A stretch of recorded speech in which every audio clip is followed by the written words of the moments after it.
இன்னைக்கு பார்த்தீங்கன்னா சர்க்கரை வியாதி ஒரு குடும்பத்துல வந்து இல்லாதவங்க யாருமே இல்லைன்னு சொல்லலாம். இது அதிகரிச்சுட்டு வர்றதுக்கான காரணம் என்ன, குறிப்பா இந்தியாவில்? இட்லியாக இருக்கட்டும், தோசையாகட்டும், பூரி, பொங்கல் எது எடுத்துக்காங்க பாருங்கள், 3 மெயினாக பேஸ் பண்ணதாக இருக்கும். ஒன்று அரிசி, கோதுமை, மைதா. இதை சார்ந்து தான் நம்ம உணவுகள் அதிகமாக இருக்கும். ஸோ நம்ம எடுத்துக்கிறதே அளவுக்கு அதிகமான உணவுப் பொருள் வந்து குளுக்கோஸ் மாலிகுல் பேஸ் பண்ணதாக இருக்குது. ஸோ ஆட்டோமேட்டிக்காக அது சார்ந்த நோய்கள் தானே வந்து நமக்கு வரும். நம்மளோட அடிப்படை உணவே அரிசி தான். அரிசில இருந்து இட்லி சாப்பிட்றோம், சாதம் சாப்பிட்றோம். பட் இதை தாண்டி நம்மளால வேற எதுவும் சூஸ் பண்ண முடியாது. அப்போ இதுவே சுகரை உண்டாக்குதுன்றீங்க. அப்போ என்னதான் வழி இருக்கு? டெய்லி இட்லி தோசை மதியம் சாப்பாடு நம்மளோட கன்வீனியன்ட்டுக்கு ஈஸியாக கிடைச்சதுனால, அது மேலே நமக்கு ஒரு மோகம் அதிகமாக இருந்ததுனால நாம் அந்த உணவுகளை ரெகுலரைஸ் பண்ணிக்கிட்டோம். அலோபதியில வந்து இது சாப்பிடக்கூடாது, அது சாப்பிடக்கூடாது எதுவுமே இல்லை. இருந்தாலும் அதுக்கு ஒரு மாத்திரை கொடுத்துட்றாங்க. அதை போடும்போது அது கியூர் கிடைக்குது. இப்போ சித்தால வந்து நீங்க இது சாப்பிடக்கூடாது, அது பத்தியம்லாம் சொல்றீங்க. நான் ஏன் வந்து சித்தாவை சூஸ் பண்ணணும்? எல்லா மருத்துவமாகட்டும் அதுக்குன்னு ஒரு டயட் பிளான் இருக்கு. அலோபதி ஆகட்டும், சித்த மருத்துவமாக இருக்கட்டும், ஆயுர்வேதம், யுனானி, எந்த மருத்துவமாக இருந்தாலும் ஒரு நோய்னா அதுக்கு உண்டான பத்தியை வந்து மெயின்டைன் பண்ணணும். இப்போ நீங்கள் சொன்னீங்க முழுசாக சரி பண்ணலான்னு. இந்த வார்த்தை வந்து சித்த மருத்துவர்கள் மற்ற இயற்கை மருத்துவர்கள் இதுல இருந்து வருது. பட் வந்து அலோபதியில வந்து கண்ட்ரோல் தான் பண்ண முடியும்ன்ற மாதிரி சொல்லப்படுது இல்லையா? ஆங்கில மருத்துவர்கள் சில டேப்லெட் வந்து நம்ம எடுத்துக்கிறாங்க. அப்போ அதை எடுத்துட்டு அவங்க என்ன ஒரு சில டைம்ல லிபரல் பண்ணிடுறாங்க டயட்ல. ஸ்ட்ரிக்டான டயட் வந்து ரெஸ்ட்ரிக்ஷன்ஸ் வந்து கிடையாது. ஆனால் சித்த மருத்துவர்களை நீங்கள் சுகருக்கு அணுகும் போது அவங்க என்ன பண்ணுவோம் அப்படின்னாக்க,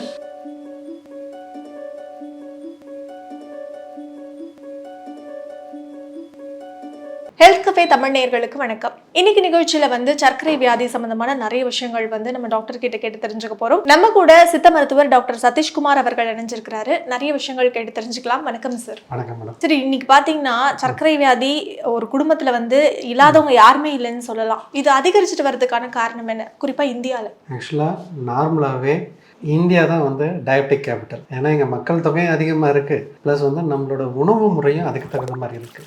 ஏன் அப்படின்னாக்கா நம்மளோட உணவு வந்து நம்ம எடுத்துக்கிறோம் மேக்ஸிமம் கார்போஹைட்ரேட் பேஸ் பண்ணதாகவே இருக்குது. அரிசியோட எண்டு கார்போஹைட்ரேட்ஸ் தான், அதோட எண்டு ப்ராடக்ட்டும் நமக்கு குளுக்கோஸாக தான் கன்வெர்ட் ஆகும். ப்ளஸ் வந்து கோதுமை, நார்த் சைட்லலாம் வந்து கோதுமை அதிகமாக எடுத்துப்பாங்க, அதோட எண்டு ப்ராடக்ட்டும் நமக்கு குளுக்கோஸாக தான் கன்வெர்ட் ஆகும். பட் அதில் ரத்தத்தில் கலக்கிறதோட வேகம் வேணால் நமக்கு வந்து டிஃப்ரென்ஷியேட் ஆகலாம். ஸோ நம்ம இட்லியாக இருக்கட்டும், தோசையாகட்டும், பூரி, பொங்கல் எது எடுத்துக்காங்க பாருங்கள், 3 மெயினாக பேஸ் பண்ணதாக இருக்கும். ஒன்று அரிசி, கோதுமை, மைதா. இதை சார்ந்து தான் நம்ம உணவுகள் அதிகமாக இருக்கும். ஸோ நம்ம எடுத்துக்கிறதே அளவுக்கு அதிகமான உணவுப் பொருள் வந்து குளுக்கோஸ் மாலிகுல் பேஸ் பண்ணதாக இருக்குது. ஸோ ஆட்டோமேட்டிக்காக அது சார்ந்த நோய்கள் தானே வந்து நமக்கு வரும். நம்ம உடம்பு எங்கே வந்து இதை மெட்டபாலைஸ் பண்ணுதுன்னா லிவரில் அந்த உணவுப் பொருட்களை வந்து சிதைச்சி அதை வந்து என்ன பண்ணும், தனித்தனி மாலிகுல்ஸாக மாற்றும், குளுக்கோஸ் மாலிகுலாக மாற்றும். அதிகப்படியான குளுக்கோஸ் வந்து உடஞ்சி ரத்தத்தில் சேரும்போது ஆட்டோமேட்டிக்காக ரத்தத்தில் வந்து குளுக்கோஸ் லெவல் வந்து ஸ்பைக் ஆக ஆரம்பிக்குது. இதுவே தொடர்ந்து வருஷ கணக்கில் நம்ம எடுத்துக்க ஆரம்பிக்கும் போது என்ன ஆகும், எவ்வளோதான் நம்மளோட உடம்பு அதை தாங்கும். அது ஒரு குறிப்பிட்ட காலம் வரையும் அதை கண்ட்ரோலில் வைக்க போராடுது. ஃபஸ்ட்டு ஆட்டோமேட்டிக் நம்ம கொஞ்சம் கொடுக்கும்போது உடம்பு நம்ம யங் ஏஜில் இருக்கும்போது கொஞ்சம் கண்ட்ரோல் பண்ணுது. சுகர் லெவல் கொடுத்தா நம்ம உணவு முறையில் நம்ம கொடுக்கும்போது அதை கண்ட்ரோல் பண்ணி நார்மலாக வந்து மெயின்டைன் பண்ணுது. அது கொஞ்சம் கொஞ்சமாக வந்து நம்மளோட உறுப்புகள் வயசாக அதில் சிதைவுகள் ஏற்படும், மாற்றங்கள் ஏற்படுது. அப்போ நம்ம உடம்பால் அதை குறிப்பிட்ட லெவலில் கண்ட்ரோல் பண்ண முடியாது. அப்போ அதிகப்படியான இன்சுலின் செக்ரேட் பண்ண வேண்டிய தேவை வருது. அப்போ உடம்பு என்ன பண்ணுது, ஆட்டோமேட்டிக்காக இன்சுலின் அதிகமாக செக்ரேட் பண்ணுறதுக்கு முயற்சி பண்ணிகிட்டே இருக்கும். அதுக்கப்புறம் ஒரு குறிப்பிட்ட காலத்துக்கு அதிகமாக இன்சுலின் செக்ரேட் பண்ணாலும் நம்ம உடம்பு அதை ஏற்றுக்காமல் ரெசிஸ்ட் பண்ண ஆரம்பிச்சிடும். இன்சுலின் ரெசிஸ்டண்ட்டாக மாறிடும். அப்போ ஆட்டோமேட்டிக்காக என்ன ஆக ஆரம்பிக்குது, சுகர் வந்து அன்கண்ட்ரோல்டாக போயிடுது. ஒன்று உணவு முறையில் வந்து நம்ம பழக்கப்படுத்துகிறோம், நம்ம அதிகப்படியான வந்து கலோரிஸ் இருக்கிற மாதிரி வந்து இது சுகர் இருக்கிற மாதிரியான உணவுப் பொருளை ஃபாலோ பண்ணுறோம். ரெண்டாவது உடல் வேலை அதுக்கு தகுந்த மாதிரி இல்லை. நம்ம இப்போ எந்த அளவு வண்டியில் பெட்ரோல் போடுறோமோ அந்த அளவு ஓட்டினா எந்த பாதிப்பும் கிடையாது. நம்ம ஸ்டோர் பண்ணிகிட்டே இருக்கோம் அப்படின்னும் போது நம்ம உணவுப் பொருள் நம்ம கொடுத்துட்டே இருக்கோம், அதுக்கு தகுந்த வேலை இல்லை. அப்போ லேசியான வாழ்க்கை. அப்போ ஆட்டோமேட்டிக்காக என்ன ஆகுது, அது எங்கேயாவது ஒரு இடத்துல போய் ஸ்டேக்னெண்ட் ஆகி தானே ஆகும். அதனால் வந்து நம்மளோட லைஃப் ஸ்டைலு மற்றும் உணவு முறையினாலே ஆட்டோமேட்டிக்காக சுகர் லெவல் வந்து ரொம்ப காமன் ஆயிடுச்சு. ஓகே சார், இப்போ உணவு முறை சொல்லியிருந்தீங்க. நம்மளோட அடிப்படை உணவே அரிசி தான். அரிசில இருந்து இட்லி சாப்பிட்றோம், சாதம் சாப்பிட்றோம். பட் இதை தாண்டி நம்மளால வேற எதுவும் சூஸ் பண்ண முடியாது. அப்போ இதுவே சுகரை உண்டாக்குதுன்றீங்க. அப்போ என்னதான் வழி இருக்கு? நம்மளோட உணவு முறை அரிசி சார்ந்து இருக்குன்றதே வந்து ரொம்ப வந்து மித்து தான். நம்மளோட முன்னோர்களோட உணவு முறை வந்து இது கிடையாது. நம்ம தாத்தா பாட்டி அவங்க கிட்ட எல்லாம் கேட்கும்போது சொல்லியிருப்பாங்க, இட்லி இட்லி தோசை வந்து அவங்க பொங்கலுக்கு தான் செஞ்சுருப்பாங்க. பொங்கல் தீபாவளி பொங்கல் அப்படின்னா தான் வந்து இட்லி தோசைன்னு வரும். மதிய சாப்பாட்டில் வந்து அரிசி சாதம் சாப்பிட்றதே பெரிய விருந்தாக வந்து நம்ம வந்து வாழ்க்கை முறையில் இருந்தது. ஒரு கல்யாணத்துக்கு வந்து நம்ம போகிறோம், இலத்தலையோட சாப்பாடு போடுறது அது வந்து நம்ம விருந்தாக தான் பார்த்தோம். அதுதானே பழக்கமாக இருந்தது. அப்போ ரெகுலராக ஒரு உணவு முறை வந்து நம்ம வந்து பயன்படுத்திட்டு இருந்தோம். அதில் மெயினாக வந்து நம்ம பயன்படுத்திட்டு வந்த உணவு முறை வந்து ராகி, கம்பு, சோளம், சிறுதானியங்கள் தான் வந்து நம்மளோட உணவு முறையில் வந்து ஒரு முக்கியமான உணவாக இருந்தது. ஏன்னா அதிகபட்சம் களி, கூழ் ப்ளஸ் வந்து கம்மஞ்சோறு இந்த மாதிரியான சிறுதானியம் பேஸ் பண்ணி தான் வந்து நம்மளோட உணவு முறை அந்த காலத்தில் இருந்தது. இப்போ நமக்கு டெக்னாலஜி அப்டேட் ஆக ஆக வசதி வாய்ப்பு நமக்கு வந்து ஓரளவு கிடைக்கும். நாம் அதை வந்து ரெகுலர் டிஃபனாக மாற்றிக்கிட்டோம். டெய்லி இட்லி தோசை மதியம் சாப்பாடு நம்மளோட கன்வீனியன்ட்டுக்கு ஈஸியாக கிடைச்சதுனால அது மேலே நமக்கு ஒரு மோகம் அதிகமாக இருந்ததுனால நாம் அந்த உணவுகளை ரெகுலரைஸ் பண்ணிக்கிட்டோம். புரியுது, அவ்வளோதான். ஸோ இதனால் நம்மளோட உணவு பேட்டர்ன் வந்து ஆட்டோமேட்டிக்காக கொஞ்சம் கொஞ்சமாக சேஞ்ச் ஆகுது. நீங்கள் எனக்கு ஞாபகம் இருக்குது, என்னோட பாட்டி வீட்டுக்கு பின்னாடி போனோம் அப்படின்னா தேவையான செடியோ தக்காளி செடியோ மிளகா செடியோ அங்கே வீட்டுக்கு பின்னாடி இருக்கும். அதை வந்து பறித்து வந்து தான் அவங்க ஆரம்ப காலத்தில் வந்து உணவு முறையை வந்து இது பண்ணாங்க.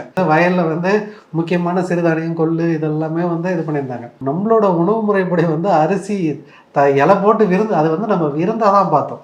அது ரெகுலரான உணவா நம்ம பார்க்கல. ஓகேங்க சார். ஒரு பக்கம் என்ன சொல்றாங்க, இந்த நீங்க சொன்னீங்க இல்லையா கேழ்வரகு, திணை அதெல்லாம் வந்து டைஜஸ்ட் ஆக லேட் ஆகும், நீங்க பண்ற வேலைக்கு அதெல்லாம் சாப்பிடக்கூடாதுன்னு ஒரு பக்கம் ஒரு கருத்து இருக்கு இல்லையா? அதுவும் ஒரு வகையில உண்மைதான். அது வந்து என்ன அப்படின்னாக்க, இப்போ நாம சின்ன வயசுலேருந்து என்ன சாப்பிட்டு பழக்கப்படுத்தணும் நம்மளோட உடம்பை. நாம் இந்த லைஃப் ஸ்டைலுக்கு நம்ம பேட்டனுக்கு வந்து நம்ம பழகிட்டோம். ஓகேவா? நம்ம சின்ன வயசுலேருந்து அரிசின்றது வந்து ஜீரணமாகக்கூடிய ஒரு பொருள் தான். இப்போ இது காய்ச்சல் வந்துச்சுன்னா நம்ம என்ன கொடுக்குறோம், நம்ம புழுங்கலரிசி கஞ்சி. ஏன் அதை வந்து நம்ம கொடுக்குறோம்?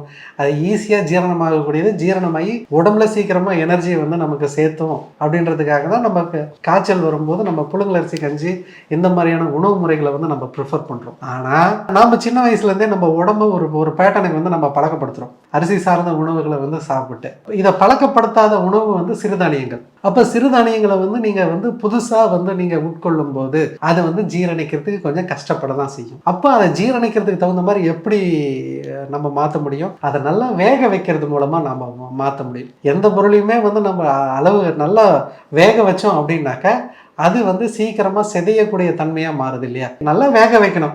இப்போ நீங்கள் நார்மலாக அரிசிக்கு 2 விசில் 3 விசில் விடுறீங்கன்னா இதுக்கு 10 விசில் 12 விசில் விடுற மாதிரி இருக்கும். அப்போ ஆட்டோமேட்டிக்காக அதை வந்து என்ன பண்ணும் அப்படின்னா இன்னும் கொஞ்சம் சிதைவுற இது ஜீரணமாகிறதுக்கு நமக்கு யூஸ்ஃபுல்லாக இருக்கும். அதுக்கடுத்தது நமக்கு 3/4 பேருக்கு இருக்கிற பிரச்சனை சாப்பிட்ட உடனே முழுங்கிறது தான் பிரச்சனை. வாயில் பல் எதுக்கு இருக்குது? நல்லா அரைச்சி கூழ் மாதிரி பண்ணுறதுக்கு தான் வந்து நமக்கு இருக்குது. நமக்கு இருக்கிற நேரப்பழு, நேரமின்மை, வேலைப்பழு இந்த காரணங்களால் நம்ம என்ன பண்ணுறோம்? சாதத்தை வந்து முழுங்குறோம். நானும் இன்க்ளூடிங் நான் உட்படதான் நம்ம விழுங்குறோம். அப்போ நம்ம போதுமான அளவு வாயில மென்று நம்ம அனுப்புறது. அப்போ ஆட்டோமேட்டிக்காக என்ன ஆகும்? அப்போ ஜீரணிக்கிறதுக்கு வந்து கஷ்டப்படும். நாம் உடம்பை எப்படி பழக்கப்படுத்துகிறோமோ அதுதான் உணவு முறை. இப்போ மேலை நாடுகள்லாம் வந்து பிரெட்டு சாப்பிட்றாங்க. அவங்க மோஷன் போகிறதோட டைமிங்கே வந்து டிஃப்ரெண்ட்டாக இருக்கும். அவங்க ஒரு 2 நாளைக்கு ஒரு வாட்டி அந்த மாதிரி தான், ஒரு நாளைக்கு ஒரு வாட்டி அந்த மாதிரி தான் வந்து நம்ம போவோம். ஆனால் நம்மளோட பழக்கம் வந்து காலை மாலை 2 வேளை அப்படின்றத வந்து நம்ம வந்து பழக்கமாக வச்சுருக்கோம். நம்ம அது ரொம்ப நல்லதுன்றதை நம்ம ஃபீல் பண்ணுறோம். ஸோ நம்மளோட உடலை நம்ம எப்படி பழக்கப்படுத்துகிறோமோ அதுக்கு தகுந்த மாதிரியான உணவுகள். ஆமாம், இதை எடுத்துக்கும் போது நமக்கு கொஞ்சம் கஷ்டப்படும். ப்ளஸ் அதுக்கு உண்டான உடல் உழைப்பும் பண்ணணும். நாம் இந்த வேலையும் செய்யக்கூடாது, எந்த வேலையும் செய்யக்கூடாது. பட் ஆனால் நம்ம உடம்பு மட்டும் ஆரோக்கியமாக இருக்கணும்னு எதிர்பார்க்கறது அது எப்படி? அது உணவை எடுத்துட்டு அதுக்கு தகுந்த வேலையை நீங்கள் உடம்புக்கு செய்யணும் இல்லையா? ஒரு வண்டி வாங்குறீங்க, வண்டி வாங்கி புதுசாக வாங்கி வச்சுட்டு அந்த வண்டி எப்போதும் நல்லா இருந்துருமா? உறுதியான இரும்புக்கே வந்து துருப்பிடிச்சி அதை நீங்கள் சும்மா வச்சிருக்கும் போது செயல்படாதும் போது நம்ம உடம்பும் அதுக்கு வேலை கொடுத்து ட்ரெயின் அப் பண்ணும்போது தான் அதற்குண்டான அனுபவத்தையும் பழக்கத்தையும் நம்ம கொடுக்கும்போது நம்ம உடம்பு உறுதிப்படும். அதுக்கு தகுந்த மாதிரியான பெனிஃபிட் நமக்கு இருக்கும். அதுதான் லைஃப் ஸ்டைல் நம்ம சொல்றோம். ரொம்பவே அழகாக எக்ஸ்பிளைன் பண்ணீங்க. இப்போ வந்து ஏதோ ஒரு உடம்பு சரியாமல் போயிருக்கும், ஏதோ எனக்கு மயக்கம் இருக்குது, ஏதோ ஒன்றுத்துக்கு. அப்போ ஹாஸ்பிட்டலில் போனோடனே ஃபர்ஸ்ட் செக் பண்ணுறது வந்து உங்களுடைய சுகர் லெவல் எப்படி இருக்குது அப்படின்னு. அதில் வந்து ஒரு 3 விஷயம் சொல்கிறாங்க சார். உங்களுக்கு நார்மலாக இருக்குது, உங்களுக்கு வரப்போகுது, உங்களுக்கு வந்துடுச்சு. ஆமாம், diabetic, pre diabetic, post diabetic. So இப்போ வந்து ஒருத்தவங்களுக்கு வந்து வரப்போகுது அப்படின்னா நம்ம வந்து ப்ரிகாஷன்ஸ், உணவு முறை அதெல்லாம் மாற்றி நம்ம வராமல் தடுக்க முடியுமா? கண்டிப்பாக முடியும். அதாவது வந்து நமக்கு ப்ரீ டயபெட்டிக் அப்படின்ற கண்டிஷன் நம்ம போகிறோம் அப்படின்னாவே உணவு முறையும் எக்ஸசைஸும் நம்ம கரெக்ட் பண்ணோம் அப்படின்னா நம்ம சுகர் வராமல் தடுத்துடலாம். ஓகேவா? ப்ரீ டயபெட்டிக் கண்டிஷனில் வந்து நம்ம உணவு முறை என்ன மாதிரி நான் ஃபாலோ பண்ணணும் அப்படின்னாக்க குளுக்கோஸ் இன்டேக்கை வந்து கண்ட்ரோல் பண்ணணும். அப்போது உடலில் இருக்கிறத வந்து கொஞ்சம் செலவு பண்ணும். ஓகே சார், குளுக்கோஸ்ன்னு சொல்லிட்டீங்க, மக்களுக்கு புரியுற மாதிரி உணவு முறை சொல்லுங்க. சரி, அரிசி சார்ந்த உணவுகள். ஸோ அரிசியோ கோதுமை சார்ந்த இட்லி இடியாப்பம் இதெல்லாமே தடுத்துட்டு நீங்கள் என்ன பண்ணணும் அப்படின்னாக்க காலையில் எழுந்த உடனே உள்ளே போகிறது வந்து ஃபைபர் கண்டென்ட் உள்ளது, அதாவது வந்து காய்கறிகளை வந்து உள்ளே அனுப்பணும். ஓகேவா?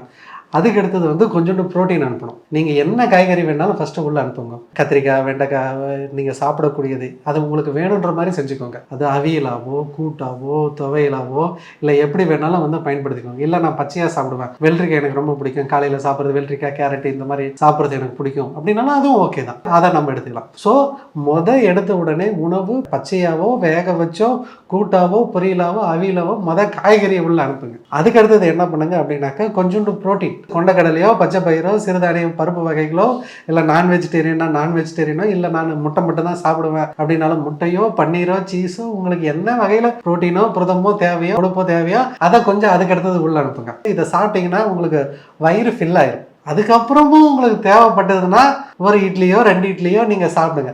நீங்கள் ஃபஸ்ட்டு 2 இது நீங்கள் எடுத்துக்கிட்டிங்கனாவே உங்களுக்கு ரத்தத்தில் வந்து சுகர் லெவல் ஸ்பைக் ஆகிறத கண்ட்ரோல் பண்ணிடும். நம்ம உடம்பு ஆட்டோமேட்டிக்காக கண்ட்ரோல் பண்ண ஆரம்பிச்சிடும். அப்போ காலை உணவு இந்த மாதிரி எடுத்துக்கணும். அப்போ மதிய உணவு என்ன பண்ணுங்க அப்படின்னாக்கா ஒரு நாளைக்கு ஒரு கீரை கம்பல்சரியாக ஒன்று சேர்த்துக்கோங்க. மதிய உணவுகளில் நீங்கள் என்ன கீரை வேணாலும் சேர்த்துக்கோங்க.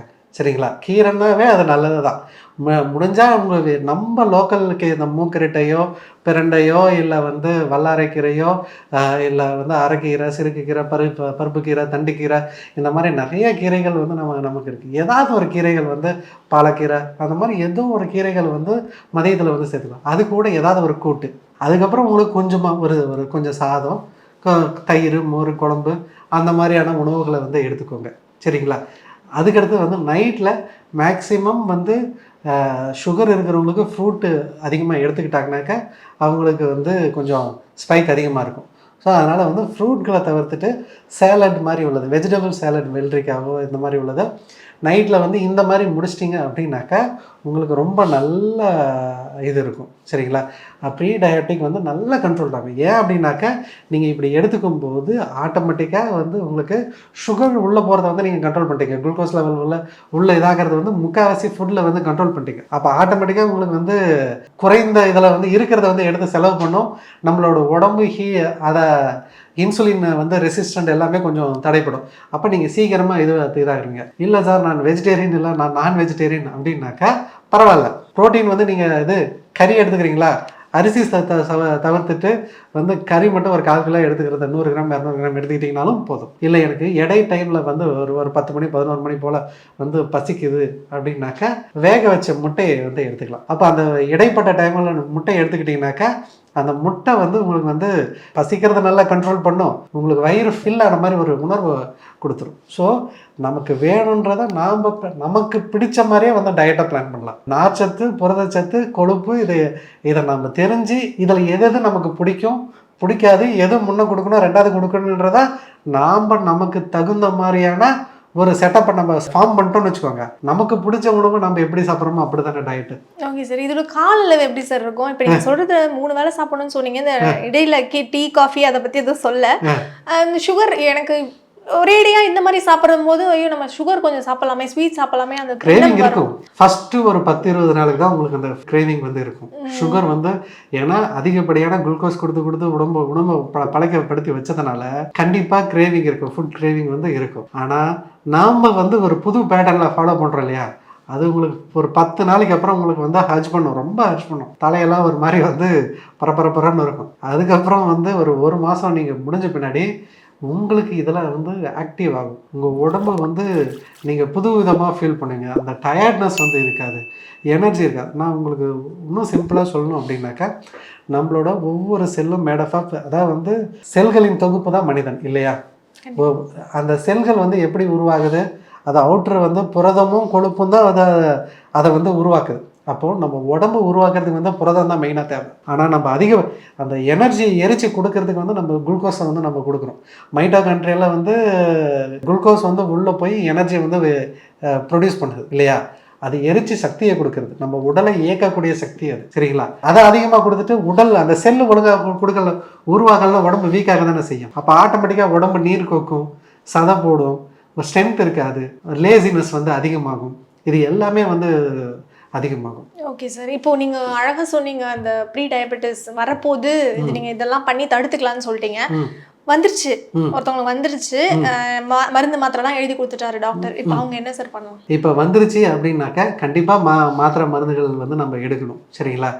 இதில் வந்து சித்த மருத்துவத்தில் எடுக்கிறதா அலோபதி மருத்துவத்தில் எடுக்கிறதான்றது நிறைய கன்ஃபியூஷன் வந்து இருக்கும். கண்டிப்பா சார், சித்த மருத்துவத்துல நீங்க பத்தியம் சொல்றீங்க, மருந்து வந்து சைடு எஃபெக்ட் வருது. இப்போ அலோபதியில் சொல்றது இல்லையா, அலோபதி ஆங்கில மருத்துவத்திலயும் சுகருக்கு உண்டான டயட் சொல்றாங்க இல்லையா, சொல்றாங்க சார். பட் கம்பேர் பண்ணும்போது சித்த மருத்துவம்னாலே நிறைய பேர் பயப்படுறாங்க. ஐயோ அது மருந்தா கொடுப்பாங்க, ஒரே புண்ணாயிடுது, ஒரு மாதிரி ஒரு நெகட்டிவ் இம்பாக்ட் அதுல இருக்கு, நிறைய பார்க்க முடியுது. கண்டிப்பா. ஆக்சுவலா வந்து என்ன அப்படின்னாக்க, நம்ம சித்த மருந்துகள் வந்து இதை எடுக்கும்போது இது என்ன பண்ணுறோம் அப்படின்னாக்கா, நம்ம ரா பிளான்ட் சோர்ஸாக கொடுக்குறோம். இப்போ வந்து ஒரு பொடியை எடுத்து நம்ம கொடுக்குறோம், இல்லை வந்து பிளான்ட்டோட பற்பச்சந்திரமாவோ இல்லை ஒரு லேகியமாவோ உள்ள தைலங்களாவோ நம்ம கொடுக்குறோம். இப்போ ஒரு பிளான்ட்டை வந்து நம்ம இந்த பிளான்ட்டு இந்த மருந்துக்கு இந்த நோய்க்கு அப்படின்றத எப்படி நம்ம தீர்மானிக்கிறோம் அப்படின்றதே மிகப்பெரிய இது, ஓகேவா? இப்போ நமக்கு எல்லாருக்குமே தெரியும் வந்து ஆவாரப்பூ சுகருக்கு நல்லா கேட்கும், கொய்யா இலை சுகருக்கு வந்து நல்லா கேட்கும் அப்படின்றது வந்து நமக்கு நல்லா தெரியும். இதை கொடுக்கும்போது அது கேட்குதான்னா கேட்குது. அது என்ன பண்ணுது அப்படின்னா குளுக்கோஸ் மெட்டபாலிசத்தை வந்து கண்ட்ரோல் பண்ணுது. அதான் வந்து ஆங்கில மருத்துவத்துக்கும் இதுக்கும் என்ன டிஃப்ரெண்ட்னா, அவங்க அந்த பிளான்ட்லேருந்து ஒரு மாலிகுல் மாதிரி எடுத்து ஒரு மாலிகுலை வந்து அவங்க டெவலப் பண்ணி இத்தனை மில்லிகிராம்னு கொடுக்குறாங்க. ஒரு மாலிகுல் அல்லது 2 மாலிகுல், அந்த மாலிகுலை வந்து இத்தனை மில்லிகிராம் கொடுக்கும்போது இது கண்ட்ரோல் ஆகுதுன்றாங்க. நாங்கள் அதுவே என்ன பண்ணுறோம் அப்படின்னாக்கா, ஒரு செடியை வந்து இதை கண்ட்ரோல் பண்ணுது அப்படின்னாக்கா நாங்கள் அது மட்டும் கொடுக்க மாட்டோம். இப்போ நிறைய செடிகளை வந்து சேர்த்து வந்து கம்பைனாக கொடுப்போம். ஏக மூலிகை பிரயோகம் இருக்குது, பல மூலிகை பிரயோகம் இருக்குது. இப்போ பல மூலிகைகள்னா அப்படின்னாக்கா சுகரை கண்ட்ரோல் பண்ணக்கூடியது, பேங்க்ரியாஸை பலப்படுத்தக்கூடியது அப்படின்ற மாதிரி அனுபவத்தில் நாங்கள் சில மருந்துகளை வந்து கொடுக்குறோம், ஓகேவா? அதை வந்து என்ன பண்ணுறோம் அப்படின்னாக்கா, ஒரு மூலிகை இல்லாமல் நாங்கள் 10 மூலிகை சேர்க்குறோம். மரமஞ்சள் சேர்க்குறோம், கடுக்காய் சேர்க்குறோம், நெல்லிக்காய் சேர்க்குறோம், கீழா நெல்லி சேர்க்குறோம், ஆவாரப்பூ, கொய்யா இலை, இந்த மாதிரியான நிறைய வந்து மருந்துகள் வந்து பொடிகளை வந்து சேர்க்குறோம். ஏன் அப்போ நிறைய பொடிகளை வந்து நாங்கள் 1 கிராம் 2 கிராம் டோசேஜ் நம்ம கொடுக்குறோம். அப்போ 1 கிராம் டோசேஜ் 2 கிராம் டோசேஜை நம்ம கேப்சூல் பண்ண முடியறதில்ல. ஒரு ஸ்பூனில் போட்டு அதை ராவா தண்ணியாக கொடுக்க வேண்டியதாக இருக்குது. அதாவது வந்து நவீன மருத்துவம் மாதிரி இதுலேயும் பிளான்ட்லேருந்து எக்ஸ்ட்ராக்ட் எடுத்து எக்ஸ்ட்ராக்டை வந்து மருந்து கம்பெனிகள் வந்து கேப்சூல் போட்டு கொடுக்க ஆரம்பிச்சிட்டாங்க. 500 mg மாதிரி 500 mg 1000 மில்லிகிராம் இது டேப்லெட்ஸ் வந்து சித்தா ஃபார்மா இருக்குது இல்லைங்களா, எஸ்கேஎம் மாதிரி, அபெக்ஸ் மாதிரி, இன்காப்ஸ், இந்த மாதிரி நிறைய பிளான்ட் எக்ஸ்ட்ராக்ட் எடுக்க ஆரம்பிச்சிடும். அதில் இருக்கிற எக்ஸ்ட்ராக்டை எடுத்து அதை வந்து இப்போ நவீன எழுதி சாப்பிட்றதுக்கு தகுந்த மாதிரி வந்து பேட்டர்ன் மெடிசன் வந்து இப்போ சித்த மருத்துவத்திலே அவைலபிலிட்டி ஆகுது. ஆனால் இருந்தாலும் ராவா கொடுக்கும்போது அதோட எஃபெக்ட் வந்து ரொம்ப அதிகமாக இருக்குது. ஸோ இப்போ அதனால தான் வந்து சைடு எஃபெக்ட் வருது சொல்கிறீங்களா? அதனால சைடு எஃபெக்ட் இதில் ரொம்ப கம்மி. ஓகே. சித்த மருத்துவத்தில் வந்து சைடு எஃபெக்ட்ன்றது வந்து ரொம்ப ரொம்ப ரொம்ப ரொம்ப கம்மி. அப்போ சில பேஷண்ட் சொல்கிறாங்களே சார், அப்போ அது என்ன காரணமாக இருக்கும்? எனக்கு வந்து புண்ணாயிடுச்சு, எனக்கு ரொம்ப இதாக இருக்குது, ரொம்ப வாயெல்லாம் புண்ணாயிடுச்சு, அந்த மாதிரிலாம் சொல்கிறதுக்கான காரணம் சில பேர்லாம் நான் கேள்விப்பட்டிருக்கேன். அது உண்மையாக போயா தெரில, கிட்னி ஃபெயிலியர் ஆயிடுச்சு, அந்த மாதிரிலாம் நியூஸ் பார்க்க முடியுது. அவங்களுக்கு வேற காம்ப்ளிகேஷன்ஸ் வந்து ஏதாவது இருந்திருக்கும். இப்போ கிட்னி ஃபெயிலியர் அப்படின்றோம்னாக்கா, கிட்னி ஃபெயிலியர் வரதுக்கு வந்து நிறைய காரணங்கள் இருக்குது. இந்த மருந்துகளால் மட்டும் கிட்னி ஃபெயிலியர் ஆயிடுச்சுன்றதுக்கு எந்த ரெக்கார்டும் ப்ரூவன் ரெக்கார்டும் இதுவரையும் கிடையாது. இப்போ இந்த மூலிகைகளை கொடுத்து ஒரு சித்த மருத்துவர் இந்த மூலிகைகளை வந்து தொடர்ந்து கொடுத்தாங்க, இந்த மூலிகைகளை தொடர்ந்து எடுத்துட்டா கிட்னி ஃபெயிலியர் ஆயிரும் அப்படின்றதுக்கு எந்த ரெக்கார்டும் இதுவரையும் ப்ரூவன் ரெக்கார்டு கிடையாது, ஓகேவா? கிட்னி ஃபெயிலியர் நிறைய காரணங்களால் வருது. சுகர் இருந்தாலும் கிட்னி ஃபெயிலியர் வரும், பிபி இருந்தாலும் கிட்னி ஃபெயிலியர் வரும், ப்ளஸ் வந்து ஜெனட்டிக்காக வந்து கிட்னி ஃபெயிலியர் வரும், ஆட்டோ இம்யூன் பிரச்சனையினால வந்து கிட்னி ஃபெயிலியர் வரும். இன்ஃபேக்ட் வந்து ஸ்டீராய்டு போன்ற நிறைய மருந்துகள் வந்து எடுக்கிறதுனால கூட, அலோபதி மருந்துகள் சிலது எடுக்கிறதுனால கிட்னி ஃபெயிலியர் வரும். எப்போதும் மருந்து அப்படின்றத நம்ம ஒன்று ப்ரிஃபர் பண்ணுறோம் அப்படின்னாக்கா, ஒரு நல்ல மருத்துவரை அன்னைக்கு நம்ம எடுத்துக்கிட்டோம்னா மேக்சிமம் வந்து அதோட தொந்தரவுகள் வந்து வரதில்லை. சும்மா வந்து நம்ம ஒரு ஒரு அட்வைஸ் இல்லாமல் நமக்கு இருக்கிறது பெரிய பிரச்சனையாக இருக்கும். நாம் ஒரு சும்மா நாம் நிறைய வீடியோஸ்லாம் நம்ம பார்க்குறோம் இல்லைங்களா, அதை பார்த்துட்டு செல்ஃப் மெடிகேஷன் பண்ணும்போது தான் அவங்களுக்கு பாதிப்புகள் வந்து நிறைய வந்து வருது. சரிங்களா? அது இல்லாமல் பிளான்ட்டில் வந்து நமக்கு அந்த அளவு வந்து சைடு எஃபெக்ட் வந்து வரதில்லை. இது ஒரு பொடி அவங்களோட உணவு முறை நம்ம சொல்கிற இது ஒரு சிலருக்கு வந்து என்ன ஆகும் அப்படின்னாக்கா, நார்மலாகவே கேஸ்ட்ரிக் கம்ப்ளைண்ட்ஸ் வந்து நிறைய இருக்கும். நம்ம என்ன சொல்லுவோம் அப்படின்னாக்கா, இந்தந்த உணவுகள் மசாலா ஐட்டங்களை வந்து தவிர்த்துருங்க அப்படின்றத சொல்லுவோம்.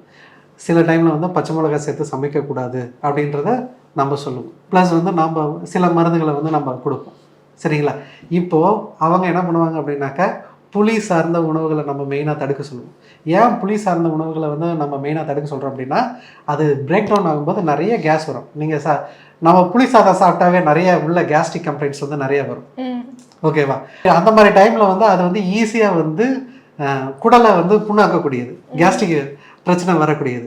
இப்போ அவங்க உணவுல நம்ம அந்த பத்தியை சொல்லும்போது சில டைம்ல வந்து அவங்க ரெஸ்ட்ரிக்ட் பண்ணுவாங்க. அந்த கேஸ்ட்ரிக் கம்ப்ளைண்ட் இருக்கிற பிரச்சனைக்கு புளி சாதம் சாப்பிடக்கூடாது. அது அவங்க சப்போஸ் வந்து நான் புளி சாதம் சாப்பிடல, ஆனால் இது லெமன் ரைஸ் சாப்பிட்றேன், ப்ளஸ் வந்து நான் மசாலா குழம்பு தான் சாப்பிட்றேன் அப்படின்ற மாதிரி ஏதாவது ஒன்று சாப்பிடும்போது ஆட்டோமேட்டிக்காக கேஸ்ட்ரிக் இரிட்டேஷன் அதிகமாக தானே செய்யும். ப்ளஸ் வந்து கூடவும் இந்த மருந்து சாப்பிடுவாங்க. அப்போது ஆட்டோமேட்டிக்காக என்ன ஆயிரும், இந்த மருந்து சாப்பிட்டதுனால தான் இது வந்துடுது அப்படின்றத ஆட்டோமேட்டிக்காக பேஷண்ட் வந்து திங்க் பண்ண ஆரம்பிச்சிடுறாங்க. ஸோ இதில் நாம் ஒரு மருத்துவர் அணுகி கரெக்டான கைட்லைனோட நம்ம அந்த உணவு முறையை ஃபாலோ பண்ணும்போது எந்த தொந்தரவும் வராது. ஆனால் செல்ஃப் மெடிகேஷன் எடுக்கும்போது தான் வந்து நமக்கு இந்த மாதிரி பிரச்சனை வரும். Okay sir. இப்போ வந்து அலோபதியில வந்து இது சாப்பிடக்கூடாது, அது சாப்பிடக்கூடாது எதுவுமே இல்லை, இருந்தாலும் அதுக்கு ஒரு மாத்திரை கொடுத்துட்றாங்க, அதை போடும்போது அது கியூர் கிடைக்குது. இப்போ சித்தால வந்து நீங்க இது சாப்பிடக்கூடாது, அது பத்தியம்லாம் சொல்றீங்க, நான் ஏன் வந்து சித்தாவை சூஸ் பண்ணணும்? நீங்க அப்படி கிடையாது. அலோபதியில அதுதான் வந்து நான் சொல்றது. இப்போ பொதுவாக ஒரு பேஷண்ட்டுக்கு லிவர் பிரச்சனை இருக்குன்னு வச்சுக்கோங்க, அலோபதி டாக்டர் நீங்க நிறைய டெய்லி கறி மீன் முட்டன் சாப்பிடுங்கன்னு சொல்லிடுவாங்களா? அவங்களும் சொல்ல மாட்டாங்க தானே. ஓகே. அவங்களும் அதுக்கு உண்டான பத்தியும் சொல்றாங்க இல்லையா, அவங்களும் டயட் பிளான் சொல்றாங்க இல்லையா. ஓகே. அப்போ ரெஸ்ட்ரிக்ஷன்ஸ் இருக்கு இல்லையா. சுகர் இருக்கு, சுகருக்கு உடனே நீங்க டெய்லியும் வந்து ஸ்வீட்டா எடுத்து அடிங்கன்னு சொல்லிடுறாங்களா? இல்லை, அவங்களும் அதுக்கு தகுந்த ரெஸ்ட்ரிக்ஷன் சொல்றாங்க இல்லையா. ஓகேவா? இப்போ உங்களுக்கு சர்ஜரியோ நோய்க்கு தகுந்தது பத்தியம் டயட் வந்து கம்பல்சரியாக உண்டு. இப்போ தைராய்டு பிரச்சனை இருக்குது, உருளைக்கிழங்கு இதெல்லாம் சில டைம் ஒரு சில காலிஃப்ளவர் இந்த மாதிரி இதெல்லாம் சாப்பிடக்கூடாதுன்றது டயட் இருக்குது. அலோபதி மருத்துவர்களும் அதை தடை போடுறாங்க இல்லையா, அது அவங்களுக்கு டயட் இல்லையா? அப்படி கிடையாது. நோய்க்கு தான் பத்தியமே தவிர மருந்துக்கு பத்தியம் கிடையாது. எல்லா மருத்துவமும் ஆகட்டும் அதுக்குன்னு ஒரு டயட் பிளான் இருக்குது. அலோபதி ஆகட்டும், சித்த மருத்துவமாக இருக்கட்டும், ஆயுர்வேதமும் யுனானி எந்த மருத்துவமாக இருந்தாலும் ஒரு நோய்னா அதுக்கு உண்டான பத்தியை வந்து மெயின்டைன் பண்ணணும். இப்போ கேன்சர் மாதிரியான உணவுப் பொருட்களை வந்து வரக்கூடாதுன்னாக்கா சுகர் வந்து முக்கியமாக கண்ட்ரோல் பண்ணணுன்றது இப்போ ரிசர்ச்சில் சொல்கிறாங்க. அப்போ அது அந்த நோய் வரதுக்கான பத்தியம். சரி, இப்போ நீங்கள் பேசுறதை வச்சு பார்த்தா எல்லா நோய்க்குமே இந்த சுகர் தான் மெயினான காரணம் கிடையாது. அப்படி கிடையாது. சுகர் வந்து பல நோய்களுக்கு வந்து ஆதியா இருக்கு. சரியா? சுகர் தான் எல்லா நோய்க்கும் மூலன்றது கிடையாது. இப்போ நம்ம பேசுகிற டாபிக் சார்ந்து சுகர் வந்து இருக்கு. ஓகேங்களா? சுகர்னால நமக்கு நோய் எதிர்ப்பு சக்தி பாதிக்கப்படும். ஸோ அதனால ஈஸியாக இன்ஃபெக்ஷன் வரலாம். சுகர்னால ரத்த குழாய்கள் வந்து அடைப்பு ஏற்படுது. அதனால தான் வந்து கிட்னி ஃபெயிலியரோ, diabetic induced renal failure, diabetic retinopathy, அங்கங்கே வந்து ரத்த குழாய் அடைப்பு ஏற்படுறதுனால தான் வந்து கால் வந்து ரத்த ஓட்டை இல்லாமல் ஆம்டேட் வெட்டி எடுக்கிற கண்டிஷனுக்கு வந்து போகுது. ஃப்ரோஷன் ஷோல்டர் ஆகுது. ரத்த குழாய் அடைப்பு ஏற்படுறதுனால தான் அங்கங்கே சுகர் பேஷண்ட்டுக்கு மசில் வந்து ஃப்ரோஷன் ஆகுது. நிறைய பேருக்கு வந்து இது புண்கள் வந்து சீக்கிரமாக வந்து சுகர் பேஷண்ட்டுக்கு வருது. ஸோ பல பேஷண்ட்டுக்கு வந்து சுகர் வந்து முக்கிய காரணமாக இருக்குது. கோமார்பிலிட்டின்னு சொல்லுவாங்க. துணை நோய் வந்து நிறைய உண்டு பண்ணக்கூடியது சுகர். சரிங்களா? ஸோ இது பல நோய்க்கு இருக்கு. ஆனால் இது மட்டுமே எல்லா நோய்க்கும் காரணம்னு சொல்லிட முடியாது. சுகர் வந்துருச்சு, நிறைய விஷயங்கள் ஷேர் பண்ணீங்க. இதை வந்து முழுமையாக சரி பண்ண முடியுமா சார்? முடியும். அதான் வந்து நம்ம டயட்டை ஒழுங்காக ஃபாலோ பண்ணாவே சுகர் வந்து கண்ட்ரோல்ட் ஆகும். இப்போ கண்ட்ரோல் தானே சார் சொல்கிறீங்க? இல்லை, ரிவர்ஸ் ஆகும். ஓகே. அதுக்கு ஒரு குறிப்பிட்ட காலம் ஆகும். அது வரையும் அது 6 மாதமா ஒரு வருஷமா அப்படின்றது வந்து அவங்களோட டயட் பிளானில் இருக்குது. வெறும் டயட் மட்டுமே இது பண்ணி நம்மளால் வந்து ரிவர்ஸ் பண்ண முடியும். ஓகேங்களா? அதுக்கு கொஞ்சம் பூஸ்ட் அப் பண்ணுறதுக்கு தான் நமக்கு மருந்துகள் இந்த பிளான். நீங்கள் சுகர் எடுக்கிறதே முக்கால்வாசி கண்ட்ரோல் பண்ணிட்டீங்க அப்படின்னாக்கா ஒரு 90% நீங்கள் வந்து உங்கள் உடம்புல குளுக்கோஸ் இன்டேக்கை கண்ட்ரோல் பண்ணிட்டீங்கன்னா அப்புறம் எங்கே இந்த சுகர் ரத்தத்தில் சுற்றுறது இருக்காது. இப்போ உங்களுக்கு சுகர்ன்றது நீங்கள் எப்படி மெஷர் பண்ணுறீங்க? அது குளுக்கோஸ் மாலிகூல் சர்க்குலேஷனில் எவ்வளோ இருக்கோ அதுதான் சுகராக கண்ட்ரோல் நம்ம கணக்கு எடுக்கிறோம் இல்லையா? இப்போ நம்ம முக்கால்வாசி இன்டேக்கை வந்து நம்ம கண்ட்ரோல் பண்ணிட்டோம் அப்படின்னாக்கா அப்போ சர்க்குலேஷனில் அதோட லெவல் கம்மியாக தானே இருந்தாகணும். இப்போ ஃபியூச்சரில் வந்து சுகர் அது ஒரு குறிப்பிட்ட காலத்துக்கு அப்புறம் உடம்பு அதுக்கு ரிவர்ஸ் ஆயிரும். ஓகே சார், அதுக்கப்புறமா ஸ்வீட்ஸ்லாம் சாப்பிட்டுக்கலாம், சாதாரண வாழ்க்கையை வாழலாமா? லிபரல் பண்ணிக்கலாம். அதுக்காக வந்து கம்ப்ளீட் ஃப்ரீ கிடையாது. இப்போ சார், இப்போ நீங்கள் சொன்னீங்க முழுசாக சரி பண்ணலான்னு. இந்த வார்த்தை வந்து சித்த மருத்துவர்கள் மற்ற இயற்கை மருத்துவர்கள் இதுல இருந்து வருது. பட் வந்து அலோபதியில் வந்து கண்ட்ரோல் தான் பண்ண முடியும்ன்ற மாதிரி சொல்லப்படுது இல்லையா? அவங்களுக்கு அவங்க டயட் பிளான் வந்து நம்ம ஒவ்வொருத்தரோட ஸ்ட்ராட்டஜிக் இதுதான். ஒரு பிரச்சனையை நம்ம எப்படி அணுகிறன்றதை வச்சு தான் அதோட தீர்வு. டேப்லெட் தரோம். அலோபதி ஆங்கில மருத்துவர்கள் சில டேப்லெட் வந்து நம்ம எடுத்துக்கிறாங்க. அப்போ அதை எடுத்துட்டு அவங்க என்ன ஒரு சில டைமில் லிபரல் பண்ணிடுறாங்க டயட்டில். ஒரு ஸ்ட்ரிக்டான டயட் வந்து ரெஸ்ட்ரிக்ஷன்ஸ் வந்து கிடையாது. ஆனால் இந்த சித்த மருத்துவர்களை நீங்கள் சுகருக்கு அணுகும் போது அவங்க என்ன பண்ணுவோம் அப்படின்னாக்க ஒரு ஸ்ட்ரிக்டான டயட் ரெஸ்ட்ரிக்ஷன்ஸை வந்து ஃபாலோ பண்ணுறோம். ஒரு லைஃப் ஸ்டைல் மேனேஜ்மெண்ட்டை நம்ம கொண்டு வரோம். உணவும் கண்ட்ரோல் பண்ணுறோம், லைஃப் சைக்கிளையும் மெயின்டைன் பண்ணுறோம், லைஃப் ஸ்டைலையும் வந்து ஒரு கண்ட்ரோல் பண்ணுறோம். அப்போது ஒரு குறிப்பிட்ட நாளுக்கு வந்து நம்ம வந்து அதை நம்ம மெயின்டைன் பண்ணும் போகும்போது ஆட்டோமேட்டிக்காக உடம்பு அதுக்கு அடாப்ட் ஆக ஆரம்பிச்சிடும். இப்போ ஒரு 6 மாதம் ஒரு பழக்கத்தை வந்து நம்ம தொடர்ந்து உணவு முறையில் நம்ம கடைபிடிக்கும் போது நம்ம உடம்பு என்ன ஆகும்? கொஞ்சம் பிரச்சனையாக இருக்கிறது ரிவர்ஸ் ஆகும். ஹீல் பண்ணிக்கிறதுக்கு நம்ம உடம்புக்கு ஒரு டைம் கிடைக்கும். அப்போ ஆட்டோமேட்டிக்காக என்ன ஆகும்? அது ரிவர்சிங் ஸ்டேஜை தான் நோக்கி தானே போகும். ஆனால் இது வந்து என்ன அப்படின்னாக்கா இதுக்கு கொஞ்சம் டைம் எடுக்கும். நம்ம இன்றைக்கி ஆரம்பித்து நாளைக்கு முடிகிறது கிடையாது. இது ஒரு லைஃப் ஸ்டைல். நீங்கள் ஒரு 6 மாதம் 1 வருஷம் நீங்கள் ரெகுலராக ஃபாலோ பண்ணணும். ஃபாலோ பண்ணிவிட்டு அதுக்கப்புறம் எப்போதும் வந்து அதுக்காக வந்து மறுபடியும் பழைய மாதிரி சுகரை இது பண்ணிட்டு இருக்கிறது இல்லை. கொஞ்சம் லிபரல் பண்ணிக்கலாம், கொஞ்சம் நம்ம சேர்த்து சாப்பிட்டுக்கலாம். ஒரு தப்பு நடக்குது, அதை நம்ம ஒரு லைஃப் ஸ்டைலில் கண்ட்ரோல் பண்ணி சரி பண்ணுறோம். மறுபடியும் அதே தப்பை நம்ம திரும்ப பண்ண முடியாது இல்லையா? கொஞ்சம் அதை லிபரல் பண்ணி நம்ம ஃப்ரீ பண்ணிக்கலாம், அவ்வளோதான். ஓகே சார், இப்போ இந்த காலகட்டத்தில் யங்ஸ்டர்ஸ்க்கு அதிகமாக வருதே சார் சுகர். 25 வயசுலேருந்தே நிறைய பேருக்கு டெஸ்ட் பண்ணால் எனக்கு சுகர் இருக்குது அந்த மாதிரிலாம் சொல்கிறாங்களே, அதுக்கான காரணம் என்ன? அதாவது வந்து ஃபஸ்ட்டு வந்து ஜெனட்டிக், நம்மளோட மரபணுவே இப்போ அந்த மாதிரி வந்து ஃபார்ம் ஆக ஆரம்பிச்சிருச்சு. ப்ளஸ் வந்து நம்மளோட உணவு முறை, லைஃப் ஸ்டைல், ஸ்ட்ரெஸ்ஸு, சரிங்களா? ஸோ நம்ம கிடைக்குதுன்றதுக்காக ஒரு பேட்டர்னே இல்லாத உணவு முறையை ஃபாலோ பண்ணுறோம். நம்ம சின்ன வயசுலேருந்து நம்ம படிக்கும்போது வந்து சொல்லிக் கொடுத்தது என்னென்னா சரிவிகித உணவு அப்படின்றது தான் நமக்கு லைஃப் ஸ்டைல் சின்ன வயசுலேருந்தே சொல்லிக் கொடுத்தது, பேலன்ஸ் டயட். ஆனால் இன்ன வரையும் நம்ம யாருமே பேலன்ஸ் டயட்டை ஃபாலோ பண்ணுறதில்ல. உடற்கல்வி அப்படின்றது வந்து எல்லாருக்கும் இருக்கணுன்றது தான் ஸ்கூல்லேருந்து காலேஜ்லேருந்து எல்லாத்தையுமே நம்ம ஃபாலோ பண்ணுறோம், ஓகேங்களா? அதையே நம்ம எக்ஸசைஸஸும் ப்ராப்பராக நம்ம பண்ணுறதில்ல. ஒரு பேரண்ட்ஸ் கண்ட்ரோல்லேருந்து நம்ம வந்து கொஞ்சம் வெளியிலேருந்து வந்து தங்க ஆரம்பித்த உடனே அந்த புது லிபரல் நமக்கு என்ன சொல்கிறது, ஒரு சுதந்திரம் வந்து கண்ட்ரோல் இல்லாமல் ஒரு புது இடத்துக்கு வேலைக்கு வரும். அப்போ அவனோட உணவு முறை பேட்டர்ன் வந்து மாறுது, லைஃப் ஸ்டைல் மாறுது. ஸோ அப்போ ஆட்டோமேட்டிக்காக அவன் என்ன பண்ணுறான் அப்படின்னாக்கா அதுக்கு தகுந்த மாதிரியான இது பண்ணுறான், ஒர்க் என்விரான்மெண்ட் மாறுது. ஸோ அப்போ லைஃப் ஸ்டைல் சேஞ்ச் ஆகிறதுனால திடீர்னு வந்து இப்போ ரொம்ப காமனாக வந்து இதாகிட்டு வருது. அதுதான் வந்து ரீசன். சார், நிறைய விஷயங்கள் சர்க்கரை வியாதி சம்பந்தமாக பேசுனீங்க. நிகழ்ச்சிக்கு வந்தமைக்கு நன்றி சார். நன்றி. நேர்களே, இந்த வீடியோ நிச்சயம் உங்களுக்கு யூஸ்ஃபுல்லாக இருக்கும். இதே மாதிரி மற்றும் ஒரு நிகழ்ச்சியில் சந்திக்கிறேன். வணக்கம். இந்த வீடியோ உங்களுக்கு பிடிச்சிருந்தா லைக் பண்ணுங்க, ஷேர் பண்ணுங்க, கமெண்ட் பண்ணுங்க. மறக்காம ஹெல்த் கஃபே தமிழ் சேனலை சப்ஸ்கிரைப் பண்ணிட்டு பெல் பட்டனை கிளிக் பண்ணிடுங்க.